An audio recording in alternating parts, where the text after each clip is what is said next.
Claudio. Bueno, empiezo Sí, yo. cómo no, Eduardo. Bueno, bueno, muchas gracias a todos por estar. Estamos como, veo muchas caras conocidas de los que están viniendo a veces, han estado viniendo. Esta es nuestra agenda social de la Escuela de Dirigentes. Todos los lunes tocamos algún tema que tiene que ver con la situación de los sectores más débiles, vulnerables, como se usa mucho ahora, más pobres y con más problemas sociales. Nuestro objetivo fundamentalmente es transmitirles a ustedes información a partir de gente que tiene experiencia concreta en este trabajo. Primero, sobre todo, nuestro objetivo es un objetivo político. O sea, a nosotros nos interesa que ustedes tengan las herramientas necesarias para poder trabajar en sus territorios, en sus espacios, para hacerse oír, aquellos de ustedes que también son legisladores o simplemente militantes o vecinos o simpatizantes. Nosotros queremos ayudarlos a que puedan hacer sentir su voz con los temas que estamos transmitiendo y dialogando con ustedes. Hoy el tema es adultos mayores y la verdad es que no podríamos haber tenido más suerte que contar con nosotros con Claudio Romero. Claudio, que es actualmente, hace 3 años y un poquito, legislador de la ciudad de Buenos Aires, ha dedicado una parte importante de su vida al tema de los adultos mayores, 8 años, ¿no, Claudio? Secretario de Adultos Mayores de la ciudad de Buenos Aires. Pero además, muy conocido en todo el mundo, mucho en América Latina, con su trabajo creativo con los adultos mayores, yo creo que es una persona ideal para que nos ayude a todos a conocer y a pensar. La dinámica es la habitual, Claudio va a hablar durante un tiempo y luego ustedes, por favor, escríbanos las preguntas en el chat y Claudio y yo las iremos leyendo y dialogando para hacerlo lo más conversado posible. Así que bueno, gracias a todos por estar otra vez y sobre todo a vos, Claudio, esta tarde. Adelante. Bueno, gracias Eduardo por tu generosa presentación y por tu generosidad de invitarnos a este espacio, la Escuela de Dirigentes del PRO, que además de dar una visión teórica, de dar una visión de la realidad, lo que también hacemos es dar una visión política, para eso estamos acá, para transmitir lo que es nuestra idea política. Eso en primer lugar, también agradecer a la CONRAD que apoya todo este tipo de actividades y a todos los presentes, y bueno, contarles un poco. Yo tengo más de 30 años en la militancia política y siempre vinculado a lo social, pero que me he dedicado los últimos años a partir del gobierno de Mauricio Macri en la ciudad de Buenos Aires a fines de 2007, es cuando María Eugenia Vidal me convoca para ser su subsecretario de tercera edad en el año 2008, y después hemos crecido tanto el área. Tercera edad, primero en la ciudad de Buenos Aires estaba vinculada a discapacidad y vejez, después en una dirección, después hicimos una subsecretaría y hoy es una secretaría. Esto de haber empezado con una dirección y terminar una secretaría no tiene nada que ver con un estatus jurídico ni con cuál es el estatus del funcionario, sino tiene que ver con una visión de la política y a dónde queríamos poner a la vejez en la ciudad de Buenos Aires. Y empezó de una manera incipiente, como empieza en todos lados, por eso la idea de esta charla es si pudiéramos contagiarlos a ustedes, y por eso todas las preguntas, todas las dudas o todo el apoyo que le podamos dar a través de la escuela y a través de nuestra pequeña expertise, es para que ustedes en sus lugares se movilicen y movilicen a toda la gente. Porque la vejez tiene una visión desde el punto de vista, a lo mejor, de la gerontología, de hacer un análisis o de hacer un diagnóstico, de hacer la pirámide de envejecimiento que podemos ver en cualquier libro, lo podemos buscar en Google, podemos tomar cualquier conferencia. Ahora lo que tenemos que ver, y es lo que nos dedicamos nosotros, es saber cómo eso, ese diagnóstico, la geriatría nos ha dado y la medicina la oportunidad de tener más años de vida, y nuestra expectativa de vida ha crecido, pero lo que tenemos que hacer eso es convertirlo en política pública. Para eso nosotros venimos a la política porque queremos llegar al poder porque no venimos a la política para ser una minoría testimonial, sino venimos a la política para ser gobierno, porque cuando somos gobiernos pensamos que ayudamos a transformar la realidad. Entonces, con este primer eje de visión, que es, ¿por qué estamos en política? ¿Por qué queremos llegar a un gobierno? Y cuando estamos en un gobierno, ¿qué es lo que tenemos que hacer? Es lo que nosotros pudimos demostrar en la ciudad de Buenos Aires gracias a la posibilidad de ir gobernando con un modelo, como yo digo, de gestión, que se ha ido mejorando, que se ha ido profundizando, pero ¿por qué? Porque hay una continuidad, porque hay una continuidad política de gestión y hay una continuidad de la mirada. Lo que nos pasa hoy en la Argentina, que viene un gobierno y cada vez que viene un gobierno es revisionista del que pasó. Si nosotros no tenemos una estabilidad en las políticas públicas, en las políticas de Estado, es muy difícil que podamos tener políticas acertadas. Para dar un ejemplo en otra materia, en educación, si viene alguien que quiere el secundario con 5 años, otro que lo quiere con 3, y si nosotros no nos ponemos de acuerdo, y si no nos ponemos de acuerdo cuáles son las materias bases, es muy difícil que tengamos buenos estudiantes. Y si no tenemos buenos estudiantes, es muy difícil que tengamos una competitiva salida laboral con la preparación de nuestros alumnos. Y en la vejez es lo mismo, en el tema adultos mayores, vejez, viejos, como le decimos cariñosamente, nosotros tenemos una perspectiva y una mirada que es la que impusimos y la que logramos que sostenga tanto en el ministerio cuando fue ministra María Eugenia Vidal, luego Caro Stanley, y a mí me tocó trabajar hasta con Guadalupe Tagliaferri los últimos 2 años, y después venía la legislatura, como también la visión que tuvo Mauricio en la ciudad y que tiene Horacio y la sigue sosteniendo y que queremos contagiar para que los demás tengan. Para adentrarnos ya en el tema, ¿cuál es nuestra visión de las políticas públicas para los adultos mayores? Una vejez que sea digna tiene que tener 3 patas. En cualquier país avanzado del mundo tiene 3 patas. La vinculada a la previsión social, que es el haber jubilatorio, es por aquello que trabajamos toda la vida y aportamos. Y entonces, cuando tenemos que jubilarnos, cuando nos toca retiro, 60 para mujeres, 65 para los hombres hoy, nosotros tenemos que tener un salario digno, que habrán escuchado alguna vez del 82% móvil, de las luchas, de las fórmulas para ver cómo tenemos que ir actualizando nuestros saberes jubilatorios, es una de las patas vinculadas para tener una vejez digna. La segunda es la vinculada a la salud, que también va de la mano de la previsión social y conjuntamente hacen la seguridad social. Aquello por lo cual aportamos nosotros un porcentaje, la patronal otro, y hacen que eso sea el sostén de una vejez digna. Pero desde hace muchos años, más de 30 o 40 años, los países avanzados se encontraron en la otra pata, lo que algunos llaman el envejecimiento activo, nosotros llamamos el envejecimiento sostenible. La otra cosa que hace que junto al recurso económico y junto al cuidado de la salud, tengamos y pasemos esta etapa de la vida, el último tercio de la vida, como yo digo, de una manera mucho mejor. ¿Cuál es la posibilidad que nos dio la medicina, la aparatología, los avances científicos? Que una persona tenga una expectativa de vida hoy entre los 80, 86, 90, 90 y pico de años, depende del país donde viva y la calidad de vida que tenga. Entonces, yo separo la vida en 3 ciclos, desde que nacemos, niñez, juventud, adolescencia, hasta los 30 años, con el síndrome de Peter Pan ahora, que los chicos se casan grandes o se van grandes de las casas. Entre 30 y 60 vos formás la familia, la adultez, la madurez, pero 60 años en países subdesarrollados. 65 o más empieza la tercera edad, y con la expectativa de vida quiere decir que 1/3 de nuestra vida vamos a ser adultos mayores. Entonces, lo primero que nos tenemos que mentalizar es que 1/3 de la vida vamos a ser adultos mayores. ¿Qué significa eso? No que hay un montón de cosas que no podamos hacer, sino que las hacemos en otro tiempo, de otra manera y con mucho mayor experiencia.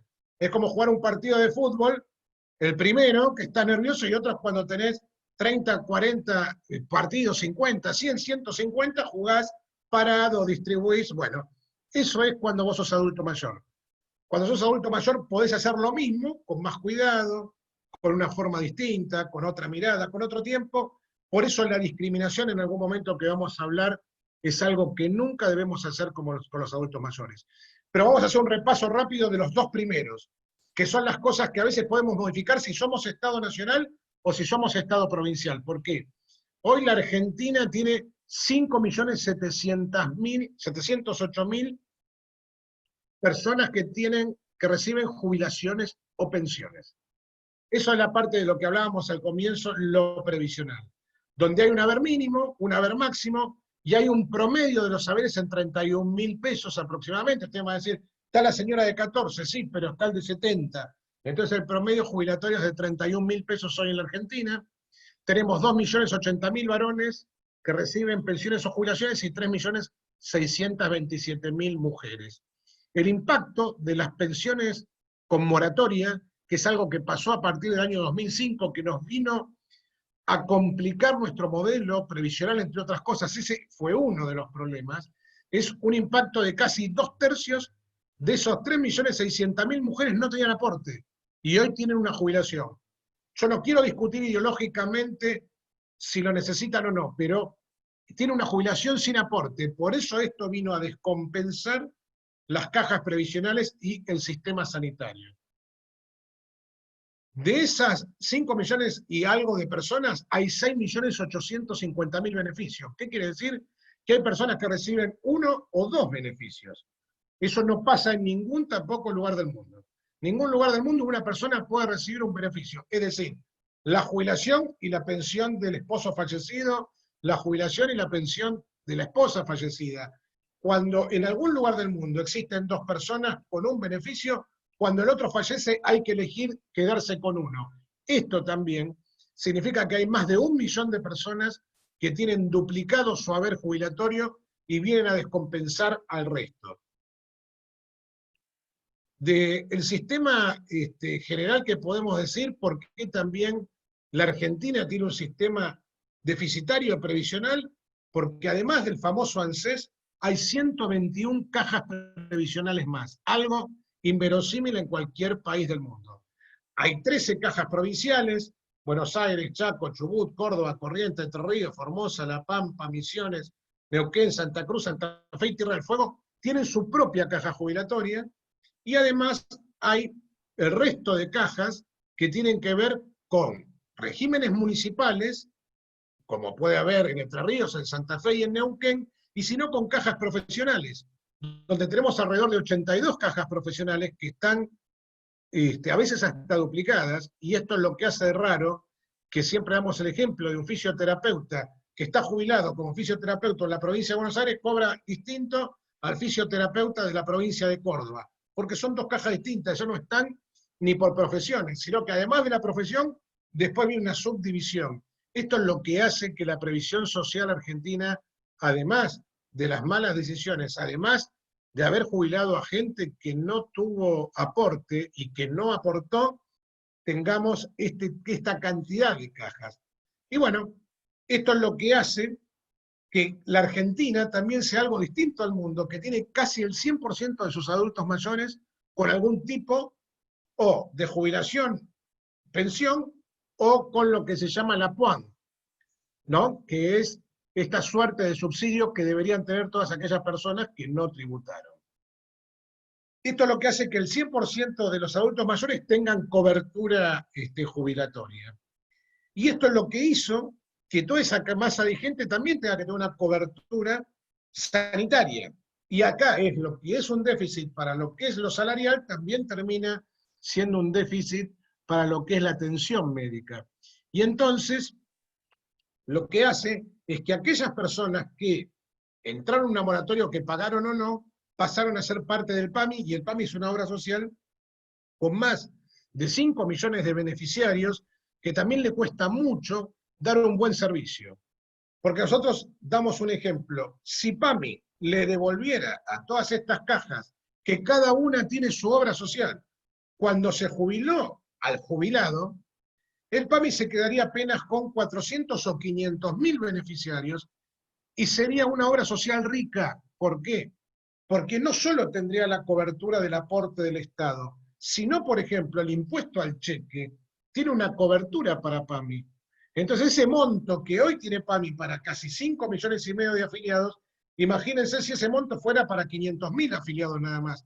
Entonces, hay que decir que si PAMI se queda con los mal llamados, las personas que tienen algún tipo de invalidez, digamos, y están en esas pensiones. No sería una obra social pobre, sería una obra social con gente vulnerable, pero que tendría recursos que serían de una manera importantísima. Otra cuestión que hace Alpami es que en vez de 12 aportes, tiene 13, porque tiene un aporte más, como pasa con los salarios. Entonces sería una obra social manejable, con muchos recursos, y podría dar un gran servicio y estaría a la altura de cualquier obra social internacional que tiene que ver con el primer mundo y con este tipo de cobertura previsional.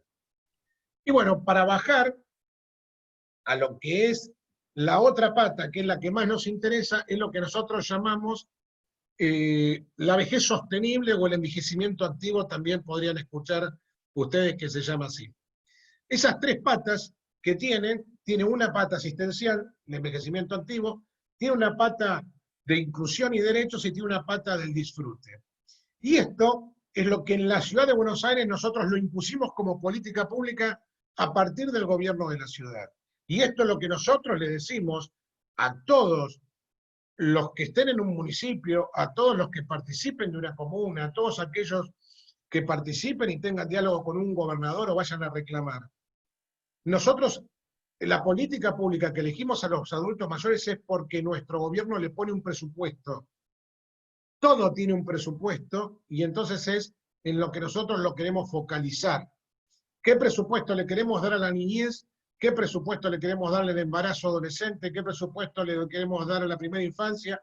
¿Qué presupuesto le damos a la violencia de género? Y en el área social, ¿qué presupuesto le damos a los adultos mayores? La mayoría le da muy poco, escaso o casi nulo presupuesto. Y eso sí que es lo que hay que golpear intendencia por intendencia, puerta por puerta, gobernación por gobernación. Porque la política pública que llevamos a cabo en la ciudad de Buenos Aires no existía en el año 2007. No es que otros gobiernos tenían este modelo, fue una decisión de nuestro gobierno, fue una decisión política, fue una decisión del área social de darle este tipo de envejecimiento sostenible a los adultos mayores. ¿Y en qué consisten estas tres grandes patas para después desagregarlas e ir a la serie de dudas y de preguntas que ustedes tengan? Una que tiene que ver con las políticas de apoyo, con aquellos que aún les falta algún recurso para estar dentro de su hogar, dentro de su entorno. Porque sí hay algo que no estamos de acuerdo y que nadie va a estar de acuerdo nunca, que es la institucionalización de los adultos mayores. ¿Qué es un envejecimiento activo? ¿Qué es un envejecimiento sostenible? Ser autónomo el mayor tiempo posible. Y uno debe ser autónomo, siendo autoválido o no, no importa. No estamos hablando de una discapacidad física, estamos hablando de ser autónomo el mayor tiempo posible, se tenga o no se tenga una enfermedad. Se puede vivir con una enfermedad crónica en nuestra casa, se puede vivir con una enfermedad crónica solo, se puede vivir compartiendo con otra persona, se puede vivir con una enfermedad crónica dentro de las cosas que nos rodean, de nuestros afectos, de nuestros muebles, de nuestra mascota, de nuestra maceta, de nuestra planta, de aquello que nos hace sentir identificados. Eso es lo primero que tiene que ver con el envejecimiento sostenible. Y entonces necesitamos políticas de apoyo. ¿Por qué? Porque a lo mejor la persona recibe la jubilación, tiene la obra social, pero no tiene un cuidador. Y entonces el Estado le tiene que dar un cuidador, y aquí la Ciudad de Buenos Aires tiene lo que se llama auxiliar gerontológico, domiciliario y hospitalario. Eso quiere decir que hay alguien que va a tu casa una serie de horas y te ayuda, porque a lo mejor no podés hacer las compras, porque a lo mejor no podés bañarte porque estás en una silla de rueda y te cuesta y vivís solo, porque a lo mejor tenés que hacer el turno médico. Bueno, para eso el Estado, el gobierno de la ciudad, te apoya y te pone el cuidador. O a lo mejor tengo la jubilación, pero no me alcanza para pagar la luz, el gas, y entonces hay un subsidio habitacional que se llama vivir en casa. ¿Para qué? Para que te quedes, y entonces el gobierno de la ciudad te ayuda en ese nivel de vulnerabilidad a que te quedes en tu casa. A lo mejor no tengo problema porque me puedo valer solo, y a lo mejor no tengo problema económico, pero saben que me falta una red de contención a adultos mayores para poder hablar. Bueno, el gobierno de la ciudad te pone un centro de día, que es como un centro de jubilados, pero en vez de funcionar a la tarde y de ser una organización independiente, como los centros de jubilados lo son y son buenos, durante el día vos vas y el gobierno te pone una cobertura de talleristas, podés allí comer con tus pares, podés desayunar, podés merendar, podés hacer excursiones. Bueno, eso es parte de la vulnerabilidad, porque no solo la vulnerabilidad es económica, no solo la vulnerabilidad es física, sino la vulnerabilidad es por falta de red, y al final vamos a hablar de la pandemia y vamos a ver que esta es una de las mayores vulnerabilidades, la falta de red, la falta de contención del adulto mayor. Y si no tenemos nada y estamos en una situación de calle, el gobierno de la ciudad te pone un hogar de residencia permanente. El hogar de residencia permanente es un lugar donde viven en comunidad adultos mayores como si fueran en su casa, pero en algún lugar del gobierno, no un geriátrico. No son geriátricos, no somos sanatoriales. Sí tenemos una enfermería, sí tenemos salas de cuidados, lo que no somos es un geriátrico. Somos un lugar para gente en situación de vulnerabilidad. Hoy el gobierno de la ciudad tiene 10 hogares, 4 permanentes y 6 de tránsito que se han puesto para el COVID, para poder tener a los adultos mayores en grupos más reducidos y reducir la cantidad de empleados. Y sabemos que el mayor factor de riesgo de un adulto mayor institucionalizado, sin querer, es el cuidador, es el personal, porque es aquel que tiene que viajar en un transporte público y puede contraer el virus, y por eso en otros países ha habido mayor mortalidad y tasa de letalidad, porque donde hemos visto y todos hemos asistido a este triste episodio por televisión, que son las muertes en los hogares de ancianos. Estas son las políticas de apoyo a grandes rasgos y es la primer pata. La pata, si vos querés, en mal vulnerabilidad. Pero después tenés lo que se llama inclusión y derechos. Lo que nosotros decimos, ¿cómo incluimos a un adulto mayor? La tecnología.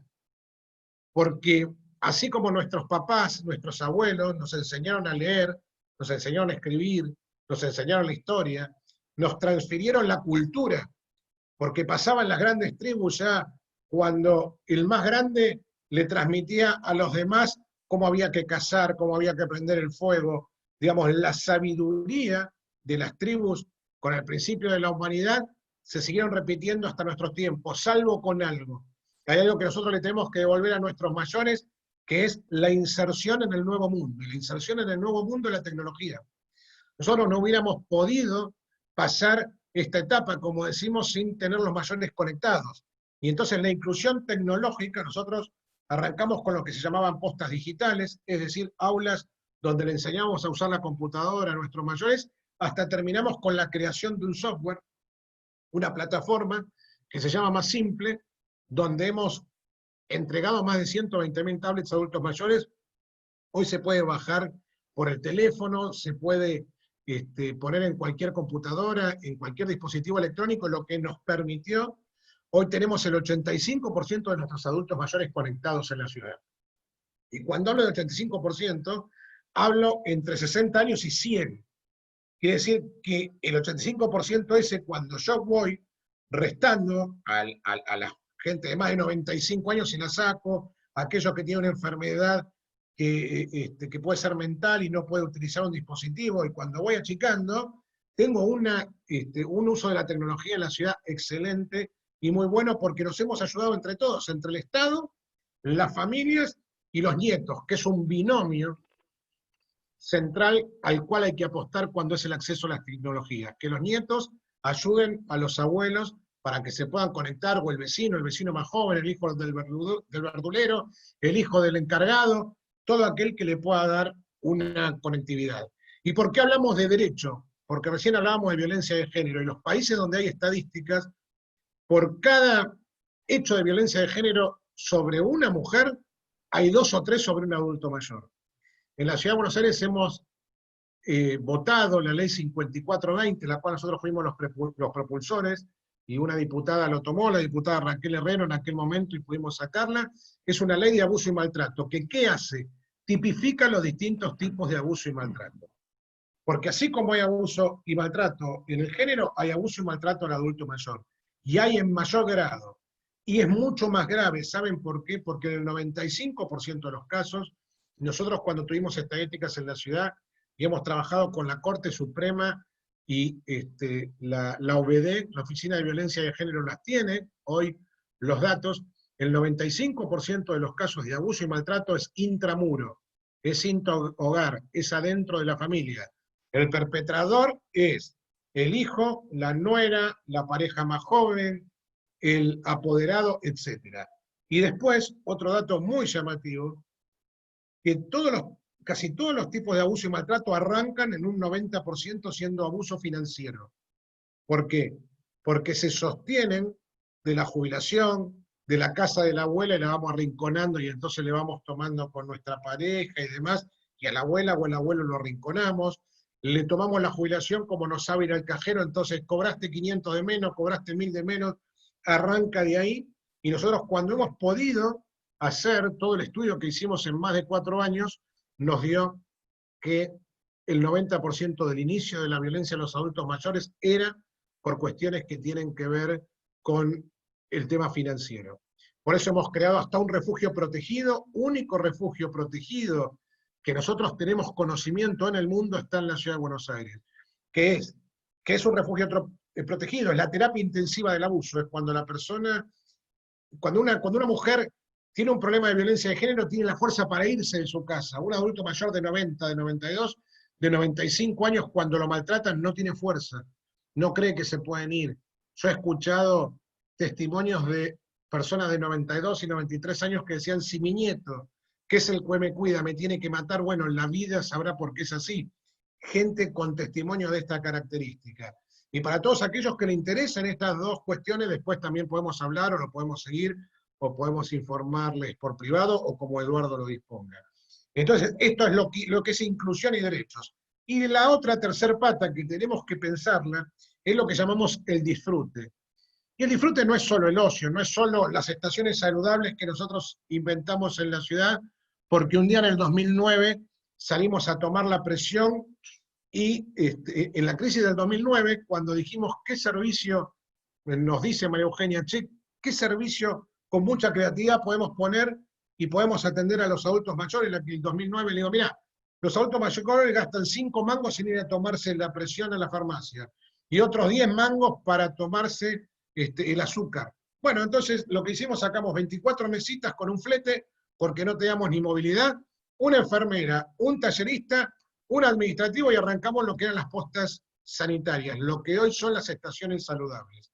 Eso fue una política de Estado que arrancamos con una sola vocación, que era ver cómo en este tema de la gente más vulnerable, de esta gente que necesita de compartir, después empezaron a convertir en lugares para recreación, para el ocio, porque los adultos mayores traían su banquito, le traían a la enfermera la factura, el mate. Vieron que los adultos mayores tienen eso de querer compartir mucho más. Yo digo que tienen, que nos enseñan a ser mucho más gente porque creen todavía en el otro, creen en el prójimo. Entonces creen que la gente es buena y entonces a ellos les gusta compartir mucho. Y es parte de su virtud, pero también es parte de su debilidad en el caso de la violencia fundamentalmente y de los delitos. Otra cosa que tiene que ver con adaptar en los espacios para los adultos mayores es lo que se llama una ciudad amigable. Una ciudad amigable que es que si yo entro a un supermercado, las escaleras las pueda subir una persona mayor, tanto como una señora embarazada, y entonces, o una persona que se quebró una pierna. Porque cuando trabajamos también en el espacio público para los adultos mayores, cuando yo doy las charlas, estamos trabajando para varios colectivos. Si nosotros, los bancos de plaza, le ponemos un buen respaldo ergométrico, le ponemos apoyabrazos, que el adulto mayor va a ser más fácil para levantarse. Cuando una persona embarazada de 8 meses se siente, le va a ser más fácil. Cuando una persona con una discapacidad temporaria porque se quebró, porque tuvo un esguince, se tenga que parar, también va a ser más fácil. Entonces, trabajar para los adultos mayores en la adaptación del espacio público, la adaptación de los lugares de acceso masivos y además, algo muy importante, todos los lugares comerciales. Nosotros estábamos viendo que los supermercados, si me ponen la lata de aceite más barata allá arriba, el adulto mayor no va a poder llegar.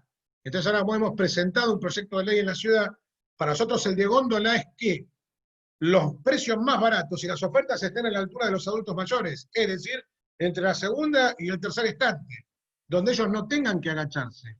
Y para eso lo que hicimos fue, compramos un tren donde vos te lo pones y te aprieta las articulaciones como si tuvieras 80, 85 años, te pones unos anteojos y parece que tuvieras maculopatía, y las usamos con varios. Las usamos con gerentes de supermercado, las usamos con gerentes de banco, y los hicimos algunos cruzar la calle. Y yo siempre cierro este tema con esta anécdota. Un día le digo a Dietrich, que era subsecretario en aquel momento de transporte, digo, che, los adultos mayores me felicitaron por el Metrobús. Y dice, ¿qué? ¿Hay tantos adultos mayores que toman el colectivo en el Metrobús? No. Gracias al Metrobús, la 9 de julio se puede cruzar en 4 tiempos. Porque antes, la 9 de julio, no se podía cruzar porque no tenía ningún corte, y entonces un adulto mayor tenía que correr al final. Entonces mira la visión de una persona que quería para el tránsito, cómo terminó beneficiando para un adulto mayor, pero ¿por qué? Porque nosotros a veces no tomamos en cuenta los problemas que ellos tienen.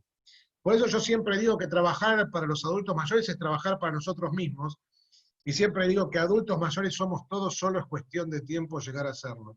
Entonces, todo lo que hagamos por ellos lo estamos haciendo por nosotros, pero también tenemos que tener esa visión distinta de poder acompañarlos, de poder estar con ellos. Y para cerrar, vamos a agregar el tema de la pandemia. La pandemia nos dejó cosas tristes, nos dejó muy malos números en cuanto a las cosas que fueron pasando, a las víctimas, a los contagios, la tristeza a lo mejor de perder un ser querido, pero nos dejó un tema para mí muy importante para que todos tengamos en la cabeza. Visibilizó a los adultos mayores. Es la primera vez que una enfermedad los visibiliza. Nosotros en la ciudad logramos hacer mayores cuidados, que era un programa de voluntarios, y rápidamente teníamos más de 40.000 personas que querían ayudar a un adulto mayor. ¿Cómo es la población de la Ciudad de Buenos Aires? 660.000 adultos mayores. 150.000 viven solos y 250.000 viven 2 adultos mayores. Lo cual estamos hablando de 400.000 adultos mayores que no conviven con ninguna persona joven. Y así lo que intentamos desde el Estado, que ustedes habrán visto, la campaña de mayores cuidados, es de poder darle un voluntario, lograr que el vecino, lograr que el encargado, lograr que alguien se ocupe y se preocupe por ellos. Entonces es parte de lo que nosotros tenemos que asociar. Los adultos mayores necesitan contención, necesitan red, necesitan recibir a aquellos que nos dieron a nosotros. Cuando nosotros estábamos enfermos, nuestros padres nos cuidaban. Lo que nosotros tenemos que hacer con nuestros padres y con nuestros abuelos es cuidarlos, porque es la forma de devolverle a ellos lo que ellos hicieron por nosotros. Así que no lo voy a agotar más. Espero haber sido sintético, Eduardo, y arrancamos como vos quieras con la ronda de preguntas y con las cosas que quieran saber y que pusimos en práctica aquí. Y bueno, esta experiencia nos ha dado la posibilidad de tener, digamos, un resultado para que la gente nos vea con cariño, nos recuerde, pero además también termina siendo un resultado electoral. Hoy nosotros en la ciudad hemos logrado una simbiosis con las personas mayores que tienen mucho más que ver, no solo porque no estamos hablando del haber jubilatorio, nosotros pudimos mejorar, no mejoramos, algunos dirán que empeoremos, otros no. Vuelvo a repetir, con el otro tipo de política pública, que es la de un envejecimiento sostenible, es la que le dimos nosotros y la que hicimos la diferencia. Muy bueno, Claudio. Aquí alguien dice, ¿qué lección de política pública? Aplausos. Y yo aplaudo también, porque la verdad es que lo has planteado de una manera tan cercana y además tan humana, ¿no? Porque efectivamente la pelea se da siempre a nivel de las jubilaciones. La verdad es que nosotros inclusive desde la oposición lo que podemos hacer es dar la pelea en el Congreso. A mí personalmente me tocó ser miembro informante de la ley de las 150 toneladas de piedras, que estuvieron infinitamente mejor que lo que está haciendo ahora el gobierno, que está estafando a los jubilados, pero lo que has mostrado es cuántas cosas, algunas más evidentes y otras mucho más sutiles, se pueden hacer para mejorarle la vida a los adultos mayores, digamos. Así que me encantó y creo que los comentarios se están viendo. A ver, muchas veces sucede que uno va, una cosa que me encantó de tu exposición es, a ver, lo voy a poner de una manera un poco brutal, no todo es plata. O Ujú. sea, porque alguno puede decir, ah, ¿qué vivo? Yo estoy en Catamarca o estoy donde quieras, estoy en Misiones, que es una provincia más pobre, y si yo estuviera en la ciudad de Buenos Aires hubiera hecho lo que hizo Claudio. Pero lo muy interesante es que no todo es plata. Mira, no lo conocen a Mauricio y no lo conocen a Horacio. Yo te contestaría con esto, mira, no lo conocen a Mauricio y no lo conocen a Horacio. Vos primero tenés que dar para después recibir. ¿Qué significa? Vos primero le tenés que mostrar que algo va a funcionar para que después pongan un peso. O sea que nosotros arrancábamos todos los programas sin recursos. Nosotros tenemos algo que se llama presupuesto base cero. Entonces vos tenés que tener una idea con 0 peso. Eso es 100% creatividad. Y te voy a dar un ejemplo que se está viendo en la tele. Nosotros ordenamos el espacio público con círculos ahora. Lo han visto por televisión para las mesas del fin de semana de la gastronomía. Eso tiene 1% de presupuesto, 99% de creatividad y de control. Entonces, todas las políticas públicas las hemos empezado con un presupuesto de base cero. Cuando arrancábamos a tomar la presión, era una mesita con un flete, por eso lo nombré. El otro día nos acordamos con el doctor Martino que nos ayudaba. No teníamos la estación que teníamos. Cuando después se convirtió en política pública y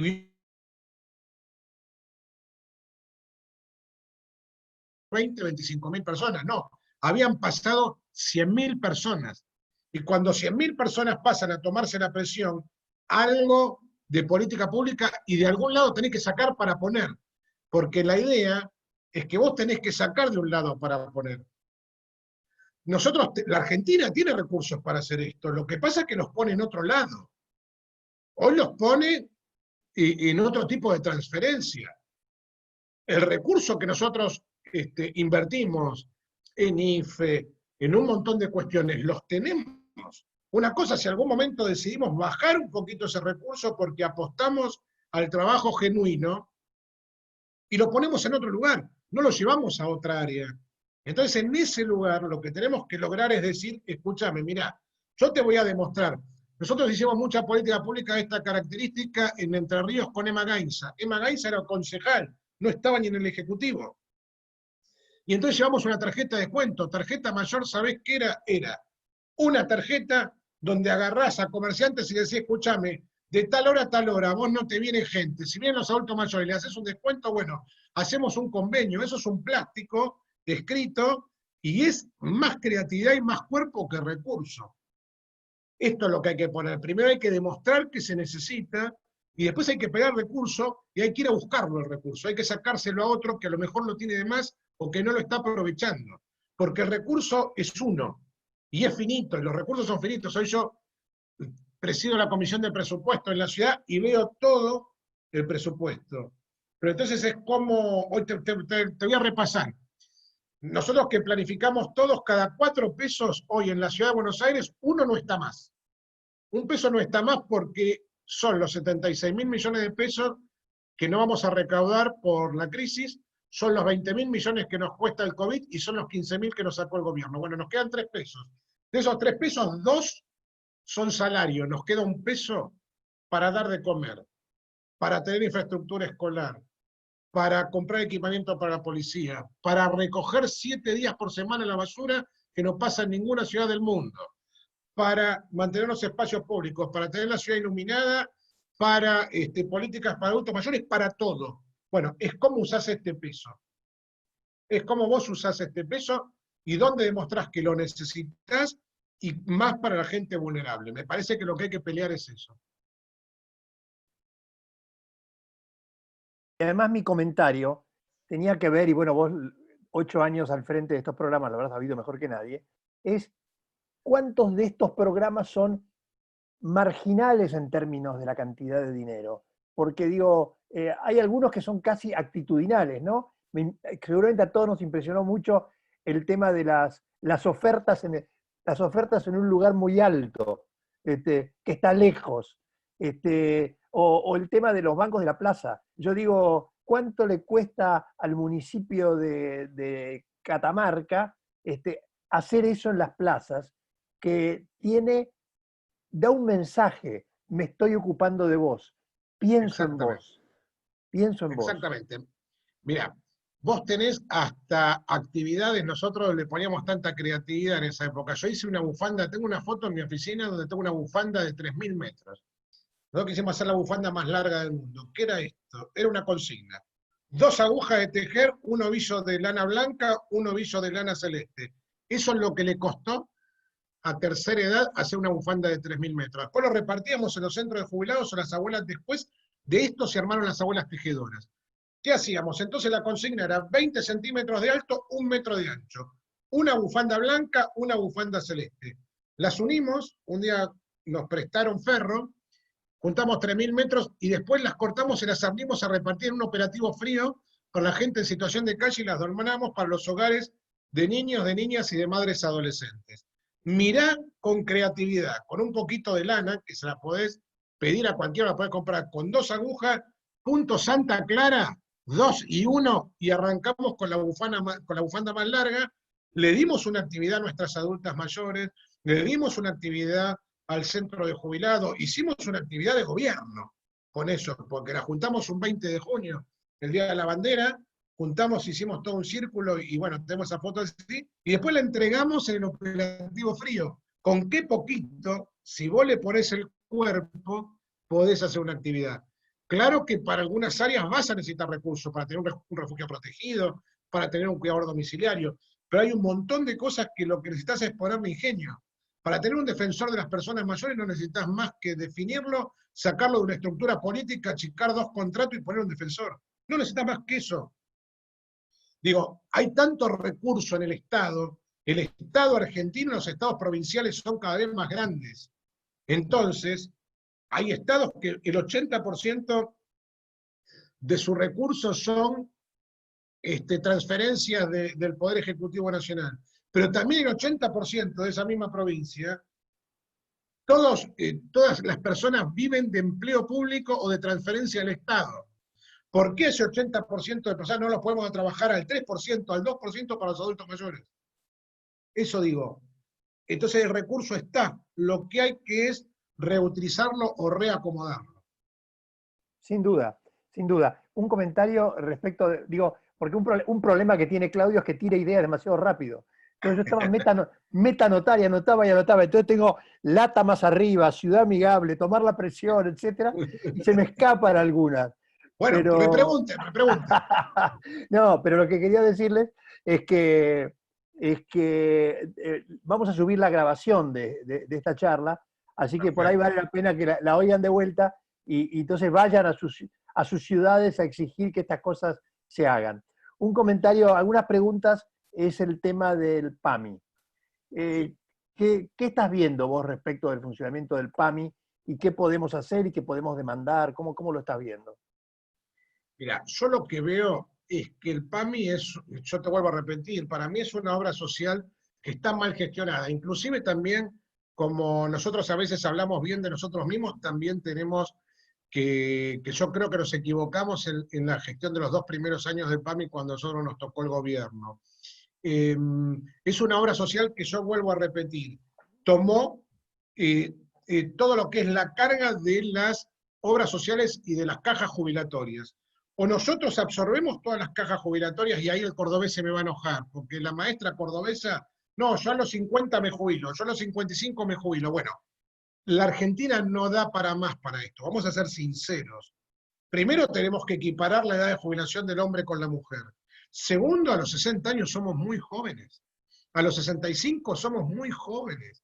En cualquier lugar del mundo es una cosa. Y esto viene aparejado con la obra social. Porque entonces, si yo soy zapatero, por dar un ejemplo, y tengo la obra social de zapatero, ¿por qué si todo mi aporte quedó acá, después tengo que ir a un lugar que me tiene que sostener el Estado Nacional? No, bueno. El Estado Nacional que haga su aporte y que yo vuelva.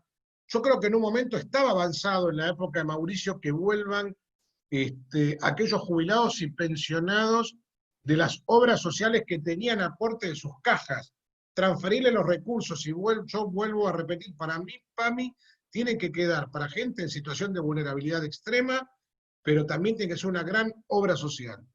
Entonces me parece que siempre tenemos un modelo prestacional donde nunca nos queremos meter con los proveedores, y sabemos que por ahí eso es mala palabra, con los sistemas prestacionales. Hay que revisar si el sistema de médico de cabecera sirve o no sirve.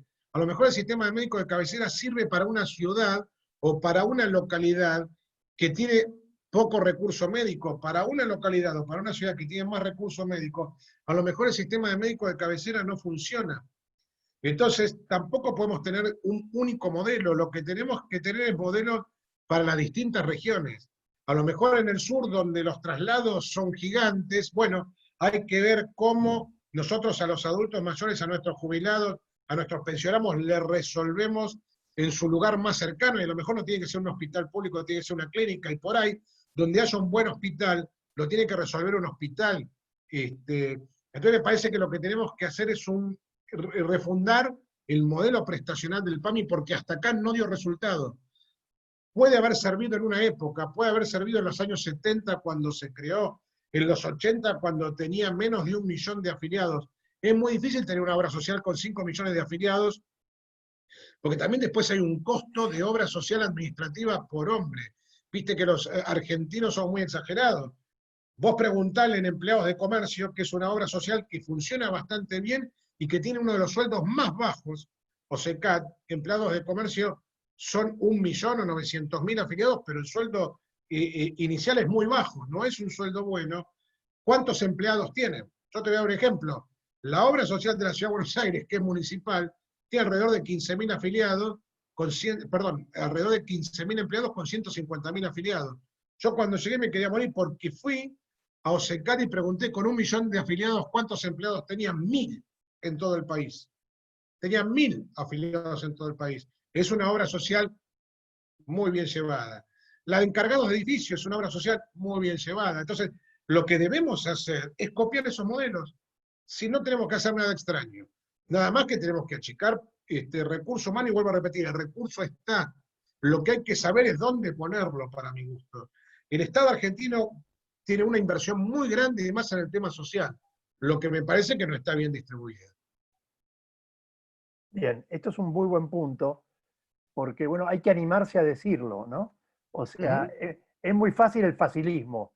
El facilismo es facilísimo. Ahora, cuando vos te animás a comparar, a ver, ¿quién paga el hecho, la diferencia que vos mostraste entre una obra social privada y el PAMI? Pagan los más vulnerables, que son los adultos mayores, ¿no? Así es. Y esto también es parte de nuestro mensaje.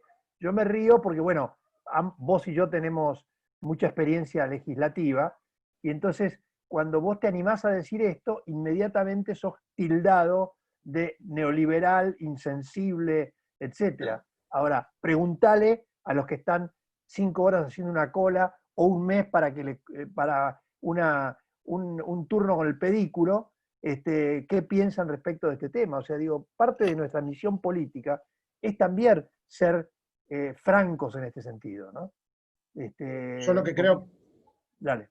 sí, perdón Eduardo, y estoy totalmente de acuerdo con vos, porque a nosotros nos pasa en la Ciudad de Buenos Aires que dicen ustedes son de derecha. Ahora, no hay un gobierno más progresista en la Ciudad de Buenos Aires de que llegamos nosotros, porque aquí cada uno tiene un derecho y se cumple. De hecho, nosotros tenemos un sistema de salud donde el 55% de la gente que se atiende no es de la Ciudad de Buenos Aires, y tributamos todos para eso.